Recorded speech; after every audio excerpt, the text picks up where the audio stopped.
স্বাগত দীপ্ত সংবাদে, সাথে আছে আমি কাজী আসিফুজ্জামান। কক্সবাজারে শহীদ রাষ্ট্রপতি জিয়াউর রহমানের স্মৃতি বিজড়িত পাতলি খালের পুনর্খনন কর্মসূচির উদ্বোধন করেছেন প্রধানমন্ত্রী তারেক রহমান। সকাল 11:15টার দিকে সদর উপজেলার PM খালী ইউনিয়নে তিনি এই কার্যক্রমের উদ্বোধন করেন। এর আগে সকাল 9:30টার দিকে প্রধানমন্ত্রীকে বহনকারী US বাংলা এয়ারলাইন্সের ফ্লাইটটি কক্সবাজার বিমানবন্দরে অবতরণ করে। কক্সবাজার বিমানবন্দর থেকে পাতলি খাল পর্যন্ত রাস্তার দুই পাশে বৃষ্টি উপেক্ষা করে হাজার হাজার নেতাকর্মীরা বিভিন্ন ব্যানার, ফেস্টুন, প্ল্যাকার্ড হাতে নিয়ে প্রিয় নেতাকে বরণ করে শুভেচ্ছা জানান। খাল পুনর্খনন কাজের উদ্বোধন শেষে মাসুমঘাট সংরক্ষিত বনে বৃক্ষরোপণের মাধ্যমে দেশব্যাপী 25 কোটি বৃক্ষরোপণ কর্মসূচির উদ্বোধন করেন তারেক রহমান।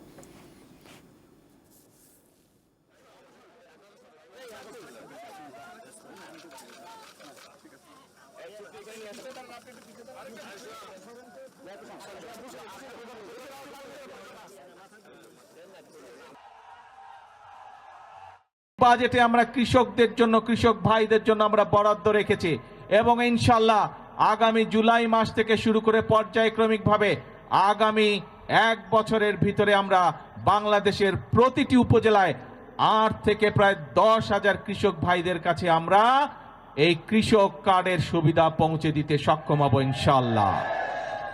প্রিয় ভাই বোনেরা, আগেই বলেছি আমাদের রাজনীতি হচ্ছে এই বাংলাদেশের জন্য, আমাদের রাজনীতি হচ্ছে এই বাংলাদেশের মানুষের জন্য। কক্সবাজারে প্রধানমন্ত্রী তারেক রহমানের দিনভর নানা কর্মসূচির বিস্তারিত জানাচ্ছেন সহকর্মী হারুনুর রশিদ। দাঁড়িয়ে আছি কক্সবাজার সরকারি কলেজের সামনে। আজকে কক্সবাজার সফর করছেন প্রধানমন্ত্রী তারেক রহমান। তিনি কক্সবাজার সফর উপলক্ষে কক্সবাজার বিমানবন্দর অবতরণ করেন সকাল 9:55 তিনি বিমানবন্দর থেকে সরাসরি চলে যান PM খালী পাতলি খাল খনন কর্মসূচিতে। সেখানে খাল খনন কর্মসূচি উদ্বোধন শেষে তিনি একটি পথসভায় বক্তব্য রাখেন। বক্তব্য শেষে তিনি সরাসরি চলে যান চকরিয়া সাফারি পার্কের উদ্দেশ্যে। চকরিয়া দুলাজারা সাফারি পার্ক পরিদর্শন শেষে তিনি সেখানকার একটি বৃক্ষরোপণ কর্মসূচি অভিযানে অংশ নেবেন এবং বৃক্ষরোপণ কর্মসূচি অভিযানের অংশ নেওয়ার পর তিনি সেখান থেকে সরাসরি চলে যাবেন পেকুয়ায় এবং পেকুয়া গিয়ে তিনি সেখানে জুলাই শহীদ ওয়াসিম আকরামের বাড়িতে যাবেন। ওয়াসিম আকরামের খবর জিয়ারত শেষে এবং ওয়াসিম আকরামের স্বজনদের সাথে কথা বলবেন এবং স্বজনদের সাথে কথা বলার শেষে তিনি সরাসরি পেকুয়া পৌরসভা উদ্বোধনের জন্য সেখানকার ভিত্তিপ্রস্তর স্থাপন করবেন এবং পৌরসভার ভিত্তিপ্রস্তর স্থাপন শেষে তিনি মাতামুহুরী উপজেলা স্থাপনের যে ভিত্তিপ্রস্তর সেখানে অংশ নেবেন এবং ভিত্তিপ্রস্তর স্থাপন শেষে তিনি চকরিয়া বাস টার্মিনাল একটি জনসভায় অংশ নেবেন। সেখানকার স্থানীয় বিএনপি আয়োজিত জনসভায় ভাষণ শেষে তিনি সরাসরি কক্সবাজার বিমানবন্দরের উদ্দেশ্যে রওনা দেবেন এবং বিমানবন্দর থেকে তিনি সরাসরি ঢাকার উদ্দেশ্যে চলে যাবেন। এই ছিল প্রধানমন্ত্রী তারেক রহমানের সফর নিয়ে সর্বশেষ তথ্য। দিনাজপুরের মধুমাস এখন পুরোপুরি লিচুময়। জেলার বিস্তীর্ণ বাগান জুড়ে পেকেছে বর্ষাই, বেদানা, মাদ্রাজি ও চায়না 3 জাতের লিচু। বাগান থেকে বাজার সবখানেই এখন উৎসবের আমেজ। পাইকারদের আনাগোনায় সরগরম হয়ে উঠেছে লিচুর রাজধানী খ্যাত দিনাজপুর।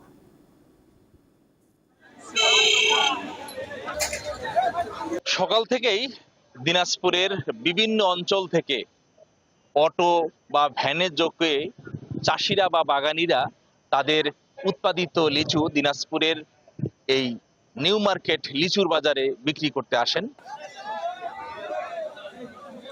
দিনাজপুরে মোটামুটি আমরা বেদানাটাই বেশি খাই, আর যেহেতু বৃষ্টি বাদলের দিন এই জন্য একটু লিচুর রেটটা বেশি থাকে। এই লিচুটা অনেক খাইতেও সুস্বাদু হয় এবং দামটাও একটু বেশি হয়।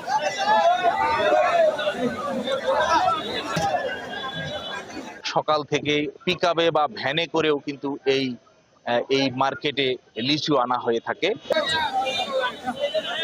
এখান থেকেই চাষিরা বিভিন্ন দরে পাইকারি কিন্তু এই লিচু বিক্রি করে থাকেন।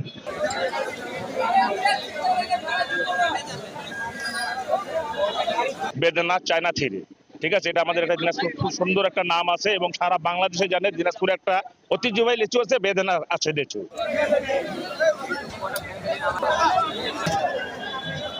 বেশি আলোচিত লিচু বেদানা লিচু, সেটি কিন্তু একেবারেই শুধুমাত্র দিনাজপুর জেলায় এই লিচুটি উৎপাদন হয়ে থাকে। এই লিচুটির বিচি অনেকটি ছোট হয় এবং এই লিচুর মাংস অনেক বেশি রসালো টসটসে থাকার কারণেই এই লিচুটির চাহিদা বেশি।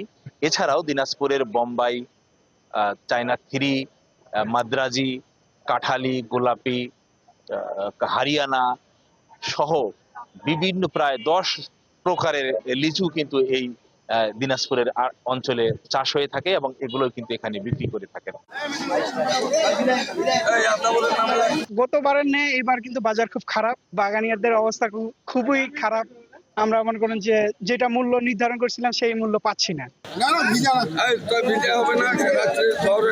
এখানে আমরা দেখেছি যে দিনাজপুর থেকে রাজশাহী, চাঁপাইনবাবগঞ্জ, চট্টগ্রাম, নওগাঁ, বগুড়া, পাবনা সহ আশেপাশের যে জেলাগুলোতেও কিন্তু এই লিচু চলে যাচ্ছে। 1000 লিচু 1500, 200 আমরা কুরিয়ার করে প্যাকেটিং করে পাঠাই। এটা লিচু নিচ্ছি আর কি, এখান থেকে যাবে রংপুরে। রাস্তাতে হয়তো 7 ঘন্টা লাগতে পারে। এটা চাঁপাইনবাবগঞ্জ।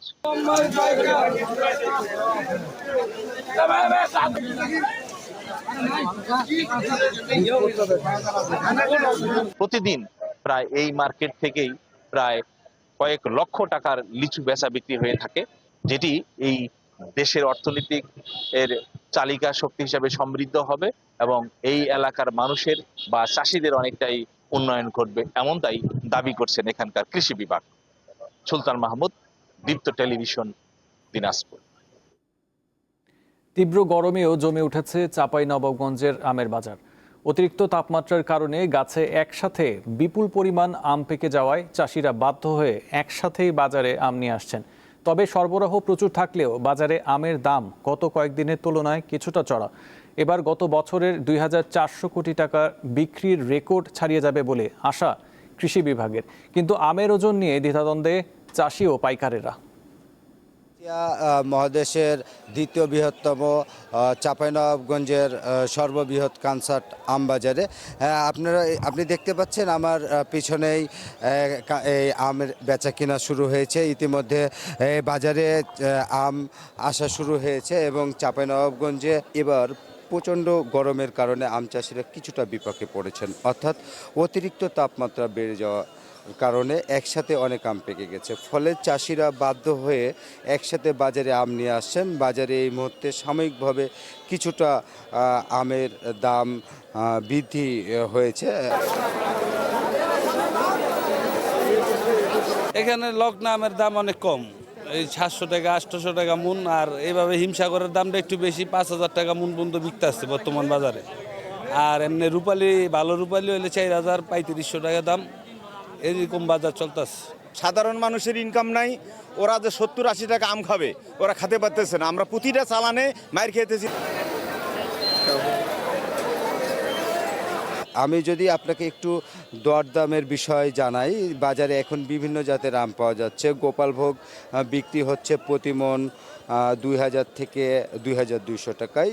আর সবার প্রিয় খিরসাপাত বা হিমসাগর, চাঁপাইনবাবগঞ্জের জিআই পণ্য স্বীকৃত এই হিমসাগর আম মিলছে 1600 থেকে 5000 টাকার মধ্যে। একটু কম দামের মধ্যে গুটি আম বিক্রি হচ্ছে 600 থেকে 1200 টাকা মন দরে। কানসার বাজারে ওজন নিয়ে একটা সমস্যা, যেমন আসলে মন তো 40 কেজিতে মন হয়, কিন্তু আসলে এখানকার কানসার্টের বাজারে 52, 53, 54, 55 কেজি তো মন নিচ্ছে আড়তদারেরা।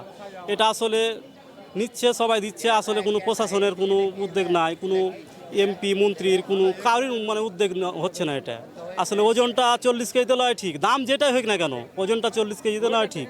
আমাদের এখানে কোনো তো কমিশন নাই, আর আমটা সত্যি যায়, আমটা পাকলে এমনি 5-6 কেজি করে কমে যায় মনে। এই কারণে আমরা আমটা বেশি নিই, জানে ব্যাপারী বাঁচে, আর ব্যাপারী যদি না বাঁচে তাহলে তো আসবে না। এর আগে কানসারটা অচল হয়ে গেছিলো এই কারণের জন্য, অন্যদিকে সব চলে গেছিলো। আর আমটা এই যে বেশি পাচ্ছে বলে আসছে ব্যাপারী।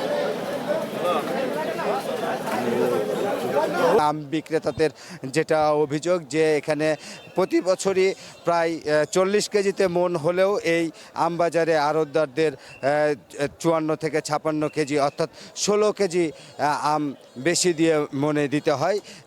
এই কারণে তারা কিছুটা লোকসানের মুখে পড়েন। তবে এই থেকে পরিত্রাণ পেতে তারা সংশ্লিষ্ট কর্তৃপক্ষের সুদৃষ্টি কামনা করছেন। খাগড়াছড়ির দুর্গম পাহাড়ে চাষ হওয়া হলুদ এখন প্রক্রিয়াজাতকরণ চলছে। পাহাড়ের মাটি ও জলবায়ু উপযোগী হওয়ায় ক্ষতিকর তামাকের পরিবর্তে হলুদ চাষ করছেন কৃষকেরা। এতে ওই এলাকার কৃষক ও ব্যবসায়ীরা ব্যস্ত সময় পার করছেন। সবুজ পাহাড়ের ঢালে কাঁচা হলুদের গাছ, বাতাসেও গন্ধ ছড়াচ্ছে হলুদ। কোথাও হলুদ সিদ্ধ করা হচ্ছে, আবার কোথাও রোদে শুকানো হচ্ছে। এসব কাজে ব্যস্ত সময় পার করছেন পাহাড়ি জনপদ খাগড়াছড়ির কৃষক ও ব্যবসায়ীরা। হলুদ লাগেছে 15 মন 3 একর জায়গা থেকে, তাহলে এখন অনুমানে 25 মন শুকনো পাবে আর কি। বিশেষ করে খাগড়াছড়ির দিঘিনালা, মাটিরাঙ্গা ও গুইমারা উপজেলায় বেশি ব্যস্ততা দেখা গেছে।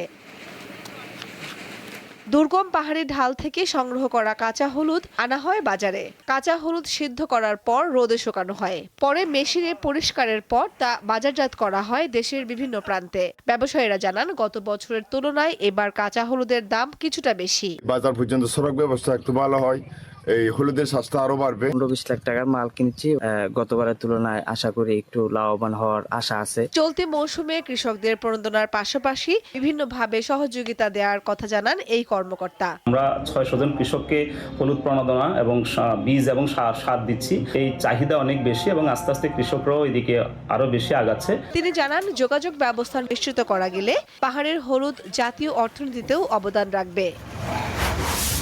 কামরুন নাহার, দীপ্ত, বার্তা কক্ষ।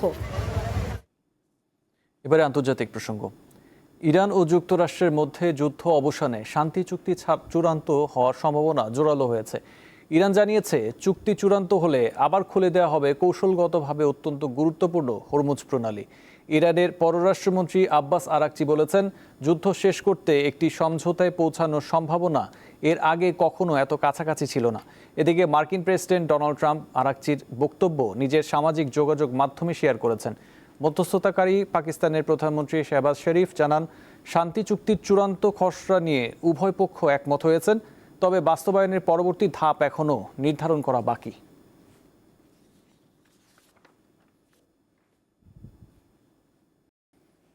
এই ছিল এখনকার মতো। পরবর্তী সংবাদ দেখার আমন্ত্রণ রইল। এছাড়া আরও তথ্য বিনোদনের জন্য চোখ রাখুন দীপ্ত টিভি ডিজিটাল প্ল্যাটফর্মগুলোতে।